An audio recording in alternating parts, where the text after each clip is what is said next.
હું જે ક્રિયાપદ તમને બતાવું એ ક્રિયાપદ પ્રમાણે તમારે એક્શન કરવાની છે. રેડી? ચાલો. Run, walk, read, write, laugh, cry,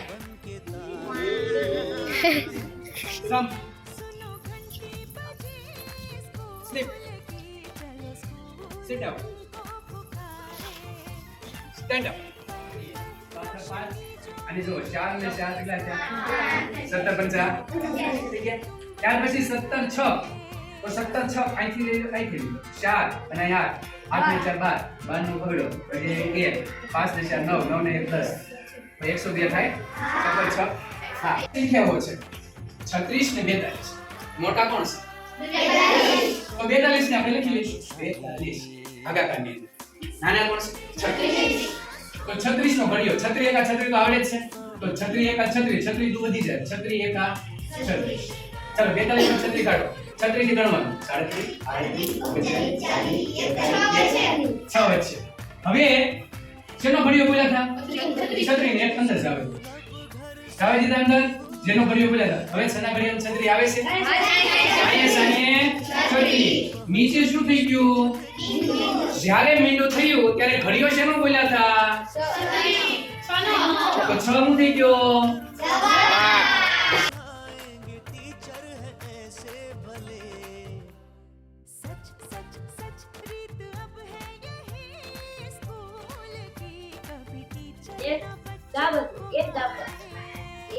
એક છોકરો રહેતો તે માત્ર ગુજરાતીમાં હોશિયાર. તેને ગુજરાતીમાં 100 વાત આવતા પણ બીજા વિષયમાં તે નાપાસ થતો. તેથી તેના મમ્મીએ કહ્યું કે તું બીજા વિષયમાં પૂરેપૂરા માર્ક્સ કેમ નથી લાવતો?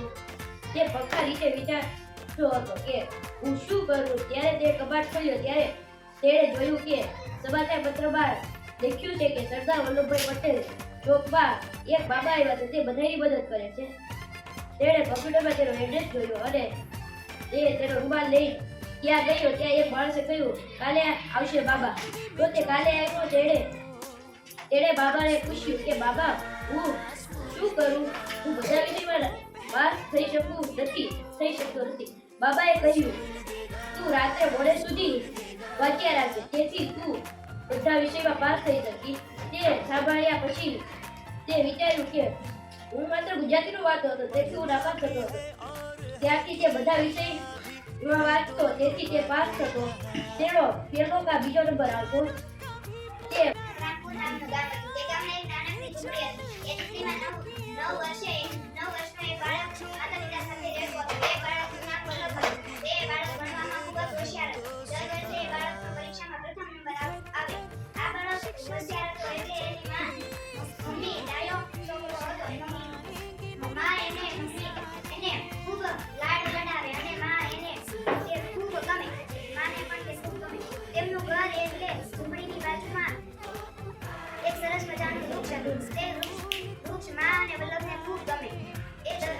એને પાણી આપે અને ખૂબ લાડ પ્યારથી રાખે. એ ગામના લોકોને પણ વલ્લભ ખૂબ ગમે. વલ્લભ દર વખતે ગામના લોકોની મદદ કરે એટલે લોકોને વલ્લભ ખૂબ ગમે. વલ્લભના પપ્પા ખેતીકામ કરે. વલ્લભ ખૂબ હોશિયાર પણ હતો. તેના ઘરે ઘણી સુવિધા ન હતી અને જેમ જેમ આગળ વધતા ગયા તેમ તેમને ઘણી વસ્તુની જરૂર પડવા લાગી. પણ તે હોશિયાર હતા એટલે તે ઘણી બધી પરીક્ષા આપે તેમાં તેને પૈસા મળે એ પૈસાથી એમણે ઘરમાં બલ્બ, પંખો અને કમ્પ્યુટર જેવા સાધનો લીધા. પછી વલ્લભા 3 વસ્તુથી ખૂબ ભણવા લાગતો. તે ખૂબ હોશિયાર હતો. તે કમ્પ્યુટરની મદદથી ઘરે પરીક્ષાથી પાસ થઈ જતો. હવે તેમનું ઘર ઝૂંપડીમાંથી પાકું મકાન બની ગયું. તે બલ્બના લીધેથી ઘરે બેઠા વાંચી શકતા હતા. હવે તે ખૂબ તરક્કી કરવા લાગ્યા. તેમના ઘરે ઘણી સુવિધા થઈ. કબાટ પણ આવ્યું જેમના લીધે તેમાં તેમના પુસ્તકો પણ મૂકતો.